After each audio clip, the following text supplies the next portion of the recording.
The storm outside was brutal, swallowing the Colorado Rockies in white silence.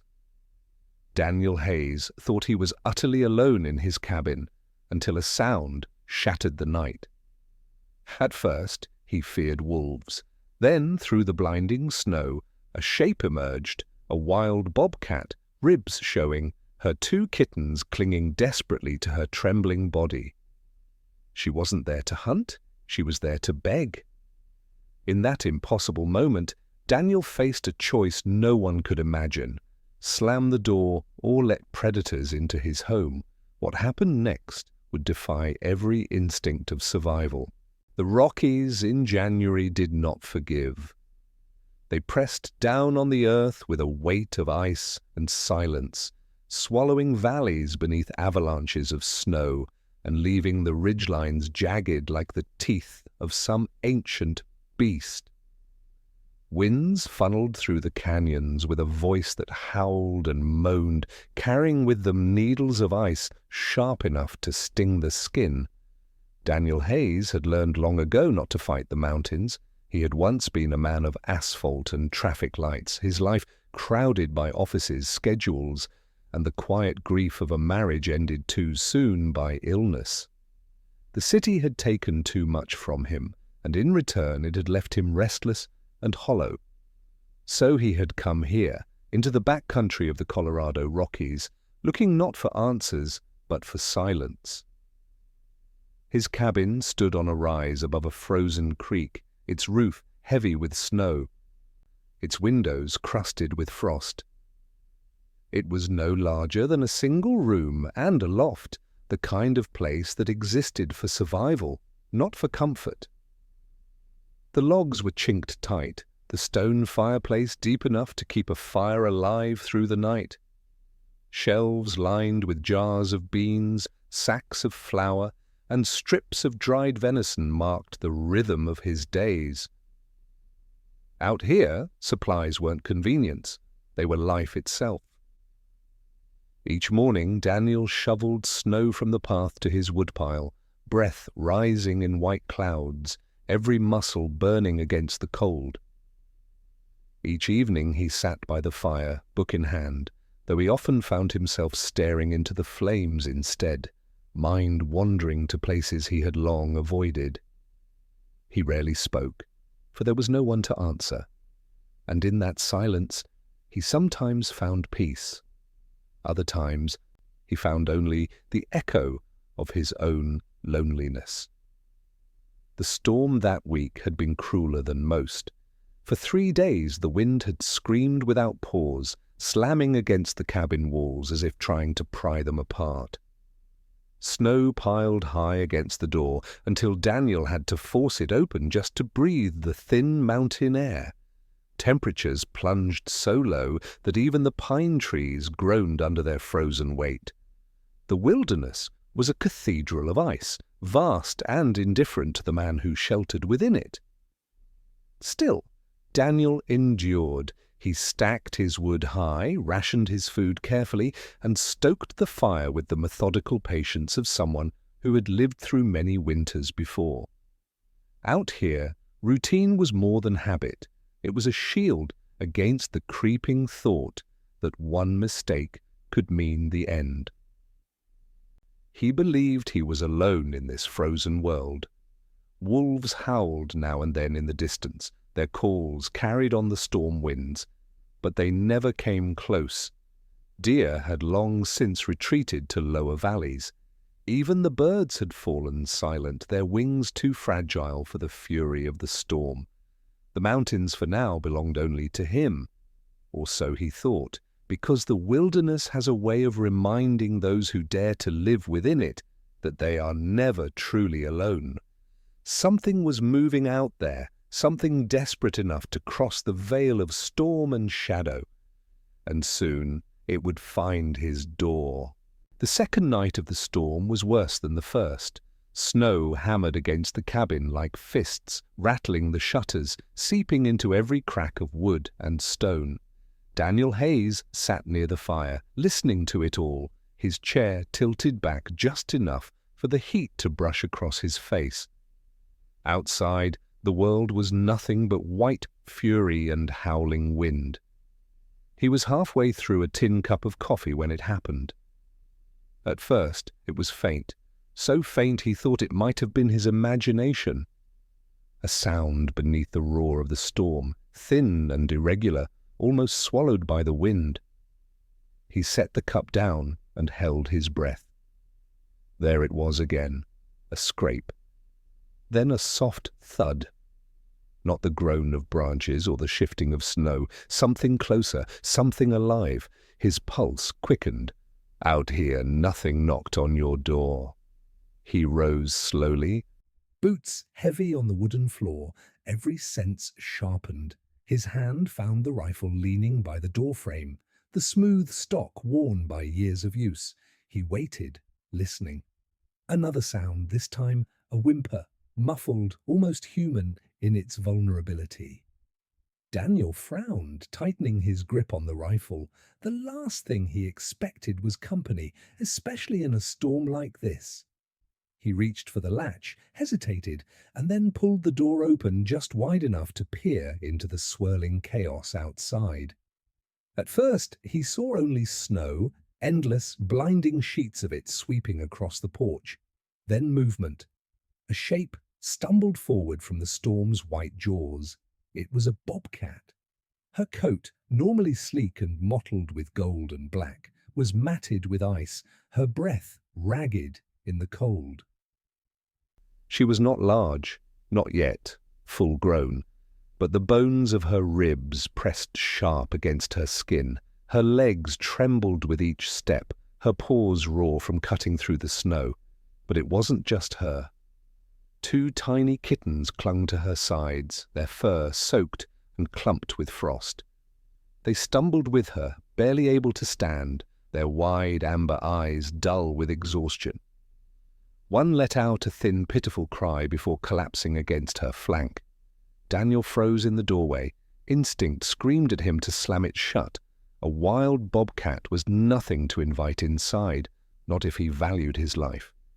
He'd seen enough of the wilderness to know that predators, no matter how small, never entered a cabin without reason, and desperation could turn them lethal. Yet what he saw in her eyes wasn't threat. It was something else. Her head lowered. Not in attack, but in exhaustion. Her body sagged as if the strength had finally drained from her. And in that bow of her head, in the stillness of her trembling frame, Daniel saw something he had never expected to see in a predator. A plea. The kittens pressed tighter against her. They were shaking violently, their bodies too small to hold warmth any longer. Without shelter, without heat, they would not see the dawn. Daniel's chest tightened. Every survival instinct demanded he shut them out. A bobcat inside his cabin was madness, suicide. But his eyes kept falling to the kittens, their tiny sides heaving, their paws stiff from cold. He thought of his wife, gone these 5 years, and how she used to keep a stray cat pressed against her lap on winter evenings. He thought of her voice, soft but steady, reminding him that compassion was sometimes the only thing that separated a man from the wilderness he feared. His hand loosened on the rifle. Slowly, deliberately, Daniel stepped back from the door. The bobcat hesitated for only a moment. Then, with a staggering motion, she pushed forward, her body crossing the threshold. The kittens followed, half-dragged by their mother's trembling frame. Snow melted instantly in the heat of the cabin, dripping from their coats to darken the wooden planks. Daniel shut the door behind them, his heart pounding so loud he could hear it above the storm. He had just done the unthinkable. He had let a wild bobcat and her dying kittens into his home. The firelight flickered against her ice-caked fur, casting her shadow across the walls. The cabin, usually his refuge, now felt impossibly small. The weight of her presence filled it, every line of muscle beneath her weakened body, a reminder that even half dead, She was still a predator, capable of tearing him apart. But she didn't snarl, she didn't bare her teeth. She simply stood there, her sides heaving, her eyes locked on him. Not in fury, not in hunger, but in fragile hope. And for Daniel, a man who had come to the mountains to escape humanity, it was the most human thing he had ever seen. The door closed with a heavy thud, sealing out the storm but trapping something far more dangerous inside. Daniel Hayes stood frozen in the center of his cabin, rifle clenched tight in his hands, staring across the firelit room at the impossible sight before him. The bobcat swayed on her paws. She was soaked through, her fur matted with clumps of melting ice that dripped onto the floor in steady rivulets. Every breath she took rattled in her chest, labored, uneven. Behind her, the two kittens staggered forward on unsteady legs, their paws slipping against the wet wood. One collapsed near the hearth, too weak to continue, while the other pressed blindly against its mother's leg, trembling so hard it looked as though it might shatter. Daniel's cabin, which had always felt just large enough for one man and a fire, seemed to shrink. The walls pressed closer, the ceiling lowered, the air thickened with the musky scent of damp fur. He could feel the weight of the mother's presence in every breath, in every twitch of her ears as they flicked toward him. She didn't lunge, she didn't growl, she only stood there, eyes fixed on him, a silent battle raging between instinct and exhaustion. The rifle felt heavier in Daniel's hands. If she turned violent, he would have no chance. She could close the distance in a heartbeat, claws flashing, teeth tearing, but something held her still, as though she knew she could not afford to spend the little strength she had left. Daniel's pulse hammered in his ears. He backed slowly toward the couch, his boots creaking against the wooden floorboards. His free hand found the edge of a wool blanket folded neatly on the armrest. He hesitated, then with a careful flick, tossed it onto the floor near the kittens. The movement caught their attention. The smaller of the two lifted its head, eyes dull, but nose twitching at the scent of warmth. With a pitiful mewl, it dragged itself forward, collapsing onto the blanket in a heap. Its tiny body burrowed into the folds, curling into the fabric as though it had finally found safety. The second kitten, hesitant, followed moments later, pressing its fragile frame against its sibling.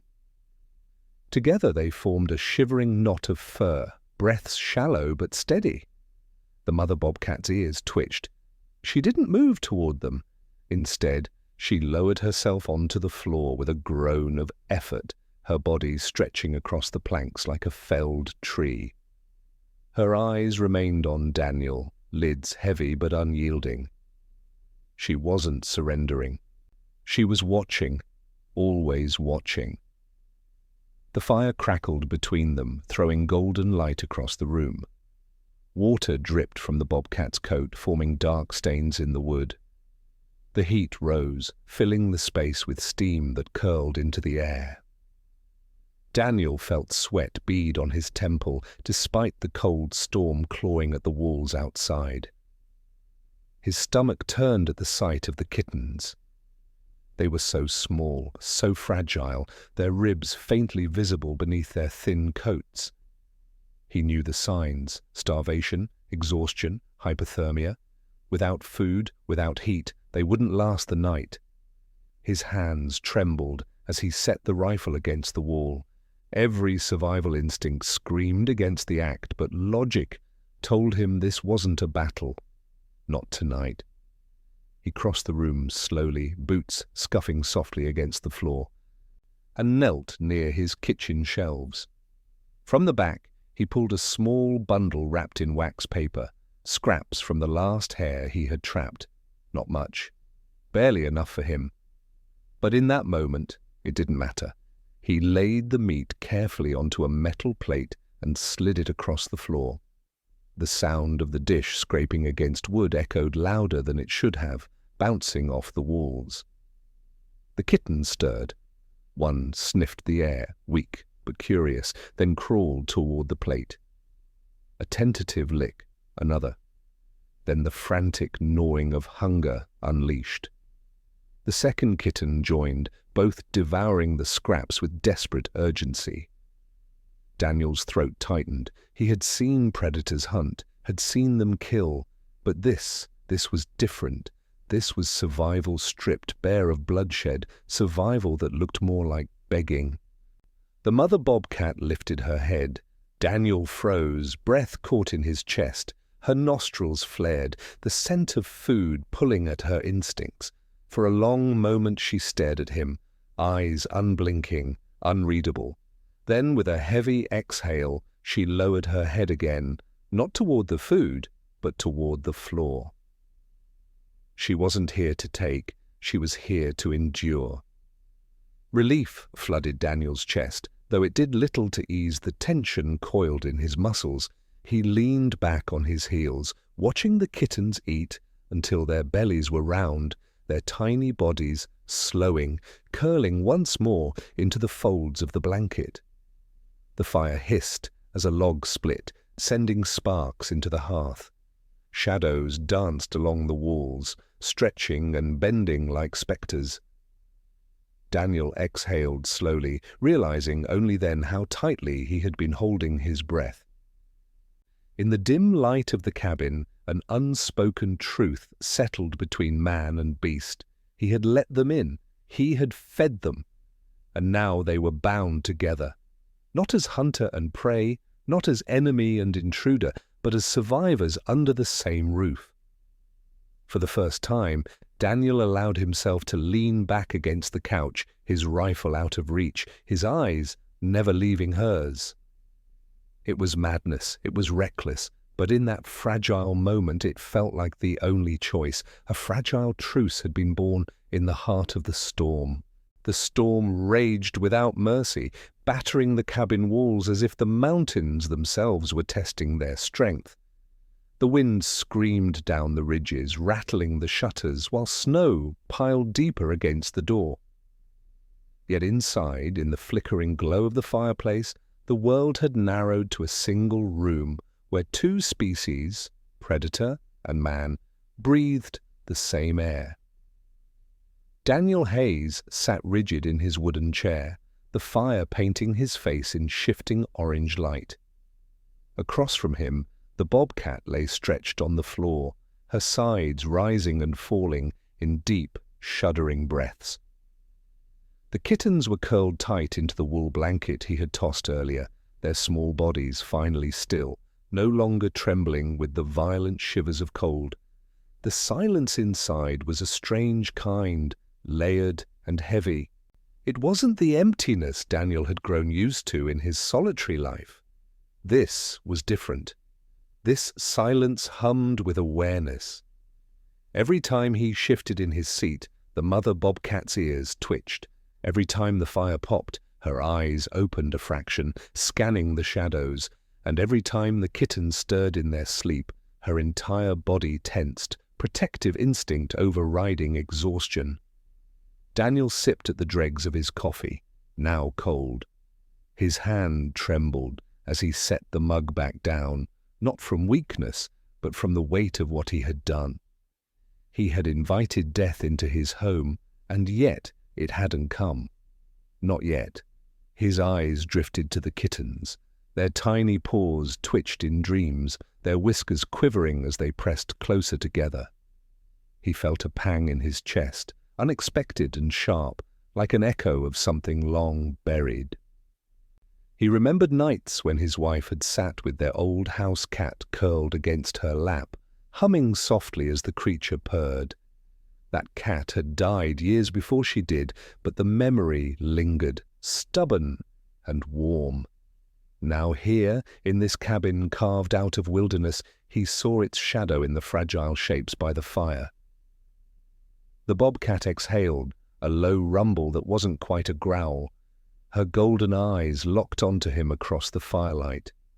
They didn't carry the wild fury he had once glimpsed through a rifle's scope, nor the detached indifference of a predator stalking prey.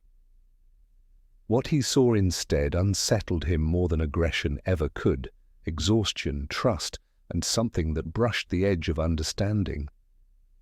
Hours dragged on, marked only by the shifting flames and the relentless howl outside.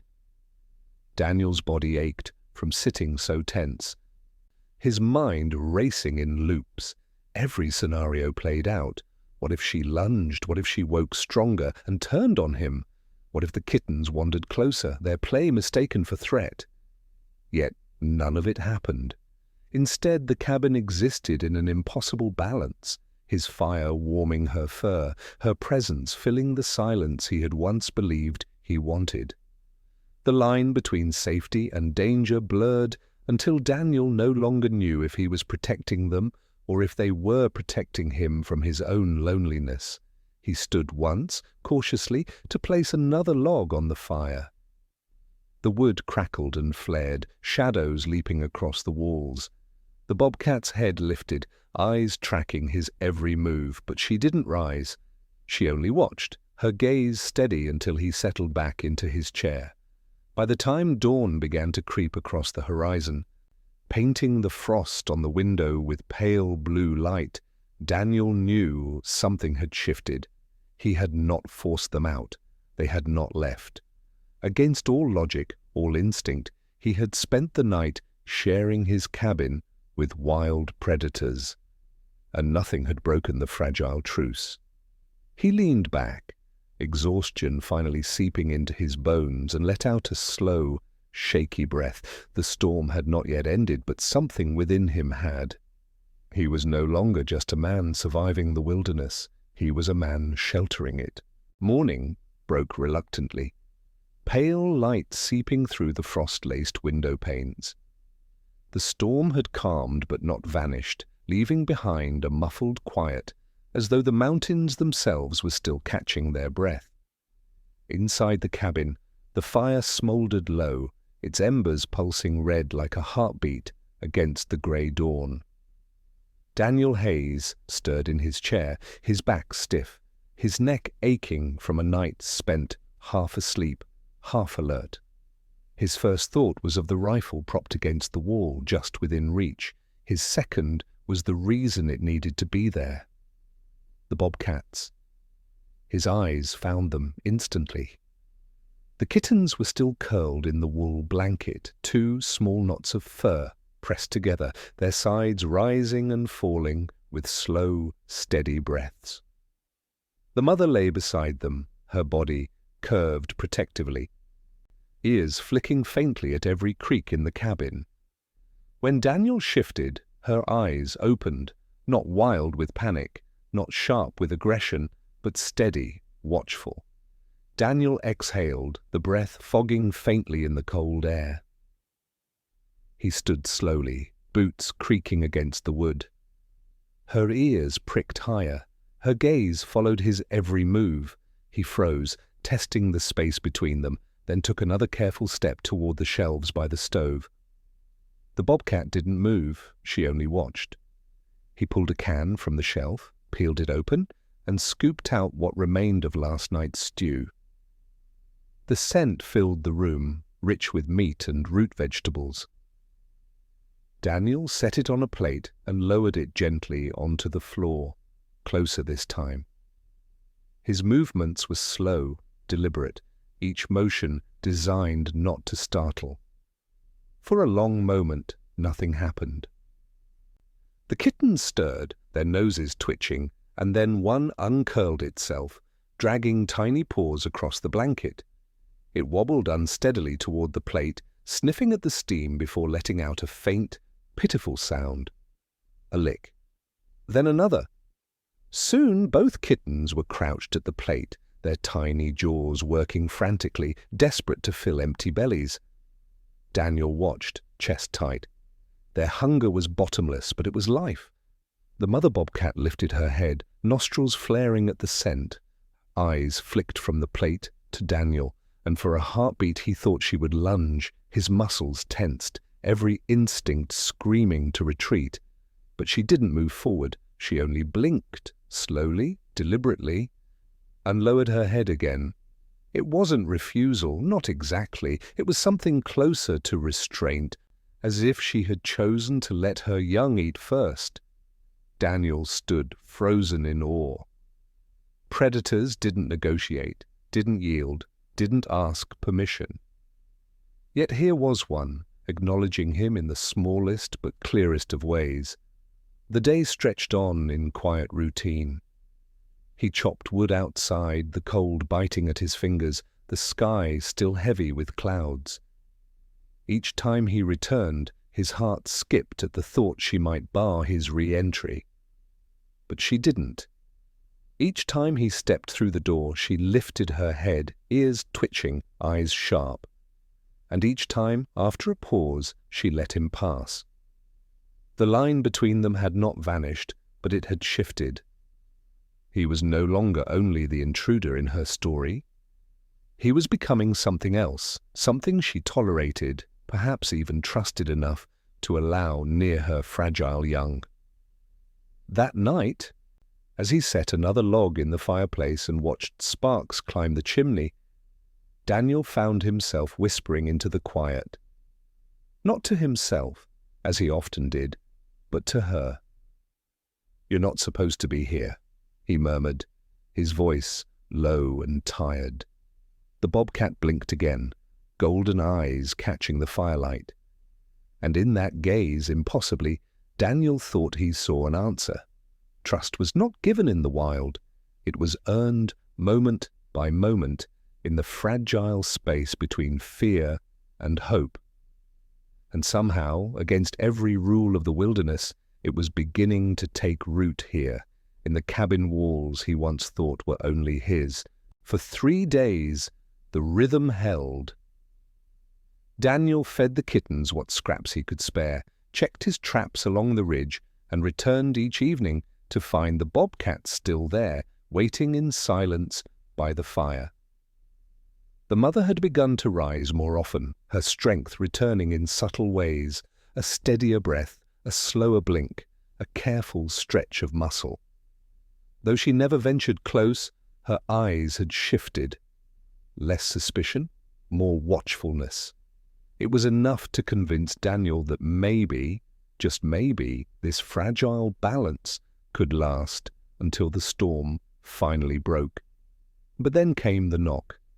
It was late afternoon when he heard it, 3 hard raps against the cabin door. For a moment he thought he'd imagined it. No one came this far into the Rockies in the dead of winter. But the knock came again, louder this time, sharp and insistent. The bobcat's head snapped up, her ears flattened, her body rising in a tense, fluid motion. A low growl rumbled in her throat, vibrating through the floorboards. The kittens stirred in the blanket, mewling softly, confused by the change in their mother's posture. Daniel's chest tightened. Whoever was outside, they had no idea what they were walking into. He set down the plate he had been holding, crossed the cabin in 2 strides, and gripped his rifle. His pulse thundered as he unlatched the door and pulled it open. A man stood on the porch, hunched against the wind. His coat was caked in snow, his hood pulled low over his brow, his breath visible in thick bursts, but it was his eyes that struck Daniel, sharp, restless, scanning past him into the cabin. "Evening," the stranger muttered, his voice rough with cold. Daniel's grip on the door tightened. "You're a long way from anywhere." The man gave a half-smile that didn't reach his eyes. "So are you." His gaze flicked past Daniel again, narrowing. "You're not alone, are you?" Daniel's stomach sank. He didn't need to turn to know what the man had seen, the flash of spotted fur, the glow of golden eyes in the firelight. The stranger straightened, his hand twitching toward his side. "Well, I'll be damned. Been tracking her since before the storm. Thought I lost her trail." Daniel's blood ran cold. A trapper. "She's not yours to take," Daniel said, his voice low, steady, but trembling underneath. The man chuckled, shaking snow from his hood. "Not mine, you kiddin'?" That pelt could feed me for a year, and those kittens—" His eyes gleamed with cruel calculation. "They'll fetch something, too." Behind Daniel, the bobcat's growl deepened, a warning that rattled the air itself. She rose fully now, muscles taut, her body curved protectively over the kittens. Her claws clicked softly against the wooden floor, her tail lashing once in agitation. The trapper's smirk faded, replaced by a hard, hungry look. "Step aside!" Daniel lifted his rifle, the barrel rising between them, his heart hammered, his throat dry, but his voice did not waver. "No!" For a beat, the only sound was the wind howling across the porch and the crackle of fire behind him. The stranger's jaw tightened, his gloved hand twitching once more toward his hip. But he hesitated, eyes flicking between Daniel's rifle and the predator waiting in the shadows. Daniel could feel the weight of it, the moment where everything teetered. The fragile trust he had built with the bobcat, the unthinkable choice he had already made by letting her in. And now another choice stood before him, one that would decide not just her fate, but his. The trapper leaned closer, his voice a sneer. "You're a fool! She'll turn on you the second she's strong enough." Daniel didn't blink. "Maybe, but that's not your problem." The man's eyes narrowed, snow swirled around him, catching in the lines of his face. Then slowly, he stepped back. "Suit yourself. When she kills you, don't say I didn't warn you." He turned and walked into the storm, his boots crunching against the frozen ground, until the sound faded into the howling wind. Daniel shut the door with a heavy thud, his chest heaving. Behind him, the bobcat stood tall, her eyes fixed on him. She had seen everything. And though she didn't move, didn't blink, Daniel swore he felt something shift in the space between them, something that had not been there before. Trust. The cabin had never felt so small. The air inside was thick with the scent of damp fur, gun oil and wood smoke. Outside, the storm pressed against the walls, but it was the silence between three living beings that carried the true weight. The trapper had not left. He lingered just beyond the porch, shadow shifting in the pale light, boots crunching deliberately against the snow. His hand hovered near his belt, where a pistol glinted in the firelight. Every step forward carried the promise of violence. Daniel stood in the doorway, rifle raised, body tense as a coiled spring. Behind him, the bobcat crouched low, ears flat, golden eyes burning with protective fire. Her kittens whimpered faintly from the blanket, their tiny forms pressing deeper into its folds as though they could hide from the danger seeping into the room. The trapper's voice cut through the air like a knife. "You know what you're protecting, right? That thing isn't a pet, it's a predator. One day you'll wake up and she'll be at your throat. And those kittens, you think they'll remember you fed them when they grow claws sharp enough to gut you?" Daniel's jaw tightened. His finger hovered near the trigger, but his mind wrestled with the weight of the moment. He had spent years surviving storms, wolves, hunger, loneliness, but this was different. This wasn't the wilderness testing him. This was a man, one of his own kind, threatening what he had chosen to protect. The bobcat growled low, the sound vibrating through the floor. She wasn't lunging, not yet, but the tension in her muscles was a live wire. If the stranger moved wrong, she would explode into motion. The trapper's eyes narrowed, his grin hard. "Step aside. Last chance." Daniel's breath came slow, controlled, though his heart hammered so loud he feared it might betray him. He looked over his shoulder just for a moment. The bobcat's gaze met his, not wild, not pleading, but steady, an anchor in the chaos. She trusted him. Somehow, impossibly, she trusted him. And in that instant, Daniel knew. He turned back to the trapper, lifted the rifle higher, and aimed, not at the bobcat, at the man. The trapper stilled, disbelief flashing across his face. "You're out of your mind. Walk away," Daniel said, his voice low, unshakable. The trapper's breath curled in the cold, sharp and ragged. His fingers twitched near his weapon. For a heartbeat, Daniel thought he'd draw, and if he did, the cabin would erupt in violence. Man, predator, and hunter, all colliding in blood and fire. But the man hesitated. His eyes darted past Daniel again to the bobcat crouched in the shadows, her growl deepening into a sound that rattled the walls. She was tired? Yes, but she was still lethal, still a mother willing to die for her young. And now Daniel stood between them, steady rifle raised, making his choice clear. "Walk away," Daniel repeated, each word sharp as steel. The trapper's lips curled into a sneer. "You'll regret this. That thing will tear you apart the second she's strong enough." "Maybe," Daniel said, "but that's my risk, not yours." For a long, excruciating moment, the man didn't move. Then with a sharp exhale, he stepped back into the snow. His boots crunched against the frozen ground as he turned, disappearing into the storm's white curtain until only silence remained. Daniel held his aim until the last trace of movement vanished. Only then did he lower the rifle, his arms trembling with the weight of what he had just done.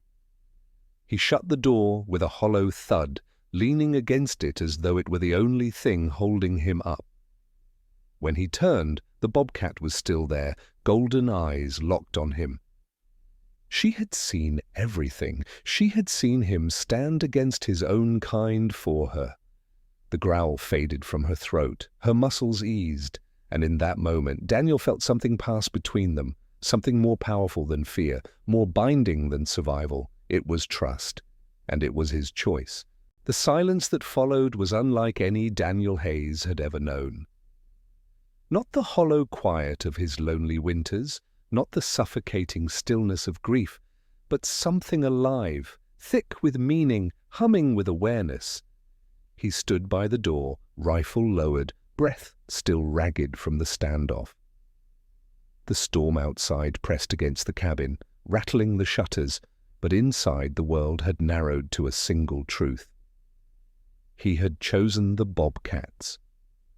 The mother remained poised near the fire, her body angled protectively over the kittens. Her golden eyes tracked his every movement, steady and unblinking. For long seconds neither of them moved, the crackle of the fire the only sound bridging the space between them. Daniel forced himself to relax. He leaned the rifle carefully against the wall, palms open, showing he meant no harm. His chest ached with the weight of it all, the risk he had taken, the stranger he had driven away, the unthinkable bond he had stepped into. The bobcat's ears twitched. Slowly, almost imperceptibly, she lowered herself back onto the wooden floor. Her growl faded, replaced by a deep, steady breath. The kittens stirred at her side, lifting their small heads before curling back into the wool blanket with faint, sleepy sounds. For the first time since the storm began, Daniel felt the tension ease from his shoulders. He wasn't safe, not truly, but he wasn't an enemy either. The look in her eyes told him so, not fear, not suspicion. Something gentler, something he dared to think was trust. He sank into his chair, exhaustion washing over him. The firelight flickered across the cabin, casting man and bobcat alike in the same shifting glow. For a long time, Daniel simply sat there, watching her, and let himself wonder at the impossible moment. He had come to the mountains to escape people, to escape pain. Yet it was not solitude that had kept him alive tonight. It was a choice to protect, a choice to stand between destruction and survival. And in that impossible, fragile space, man and wild had found each other. not as hunter and prey, not as enemies, but as something neither had expected. Allies. Night settled once more over the Rockies, though the storm had weakened, leaving only the occasional groan of wind along the ridgeline. Inside the cabin, the fire burned low, steady embers glowing like a constellation scattered across the hearth. Daniel Hayes sat at the edge of his chair, elbows resting on his knees, staring into the flames, but seeing far beyond them. The bobcat lay curled with her kittens, their spotted coats rising and falling in rhythm, a family bound by instinct and survival. Their presence should have terrified him. By every law of nature and reason, they didn't belong here. Yet Daniel felt no fear, only a heavy, undeniable awareness that something inside him had changed. He thought of the trapper's words, still echoing in his head. "She'll turn on you the second she's strong enough."